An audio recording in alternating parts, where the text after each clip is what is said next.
Hello, everybody. Welcome to today's episode of The Daily Dose. Today is Tuesday, November 1st. Just a quick reminder that if you like this type of content, I release one of these episodes every single day that the stock market is open. So please subscribe on YouTube and follow wherever you listen to podcasts. And today was quite flat on the stock market. We were down about 0.41% on the S&P 500, and I think really we're just anticipating the FOMC meeting tomorrow. We're still hovering around this resistance here on the market, which I have this zone mapped out from 38.95 to 39.80. We closed at 38.56 on the S&P 500. So we're just kind of hovering for now, waiting for what's going to happen tomorrow. As far as the market expectations for tomorrow, I do believe that the market is pricing in a 75-point basis point hike tomorrow. And then I do believe that the market is expecting for them to have a more dovish tone. So not so much as to they're going to say that they're pivoting, but that they're going to start saying that they're seeing inflation showing signs of peaking, and that they're going to slow down the rate of their hikes. So that we could expect 50 basis points instead of 75 in December. While I do think that's the most likely scenario, it is still a dangerous one because the market's gotten burned a couple of times now, expecting for the Fed to be softer with how they're handling the situation. And as of this moment in time, they've given us no indication to that they're going to slow down. They've said that they're going to fight inflation, use all the tools, that they're going to stay aggressive and hawkish until inflation comes down. And to be quite frank, inflation hasn't come down yet. So it is definitely still possible that they're going to be more hawkish than the market is expecting. And I think the market would sell off in that scenario.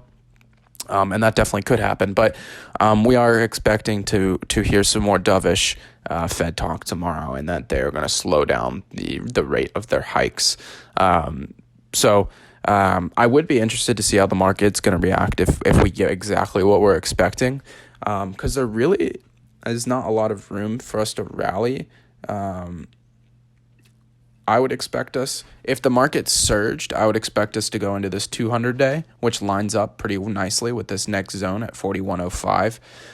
And I don't expect to break through there at this point in time. I don't think we break through the 200 moving average and this trend line until we get a complete pivot. I think we could definitely buy up into that zone before then, but I don't really see us going into a full-scale bull market until there's a full pivot. I could be wrong again, but that's just what I'm expecting. And I think that's the most likely scenario. So what happens if they're more dovish than expected? So what happens if they start talking about how they're going to lower the rate of their hikes more faster than what people were expecting, maybe, or that maybe they raise interest rates by 50 basis points tomorrow? Then I think the market really does surge just like straight into this zone in the next couple of days. And we could get some more action from there, but I don't think that happens.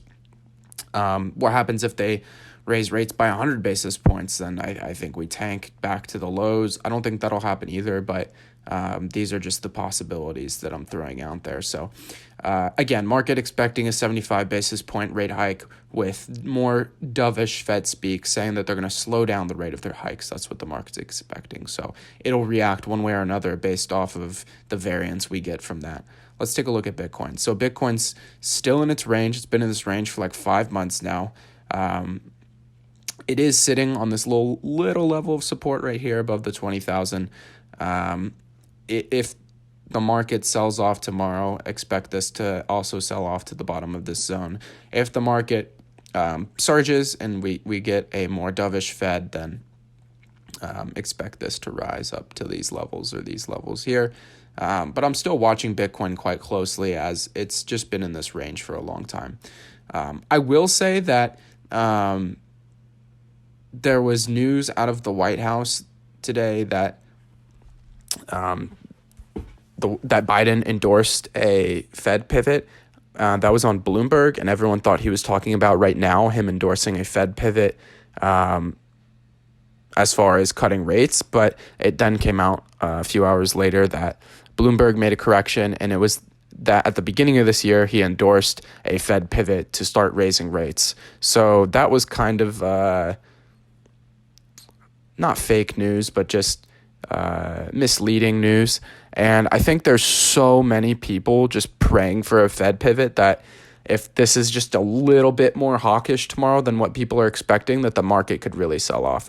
That's just my 2 cents from what's been going on in this bear market and what we've seen over the last year. But again, we won't know until tomorrow. So that's all I'm going to say today. I don't want to drag it out with just useless information. The point of these episodes is to just give you the bullet points, the meat, the potatoes. That's it. So I'm going to leave it here until tomorrow. Obviously, tomorrow's a big day. I'm sure I'll have a lot to say tomorrow. But subscribe on YouTube and follow wherever you listen to podcasts. Stay tuned for that tomorrow. Stay tuned for the rest of the week. We'll be here.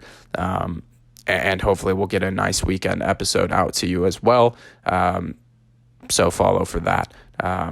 But until next time, I appreciate you listening or watching this episode, and I'll see you in the next one.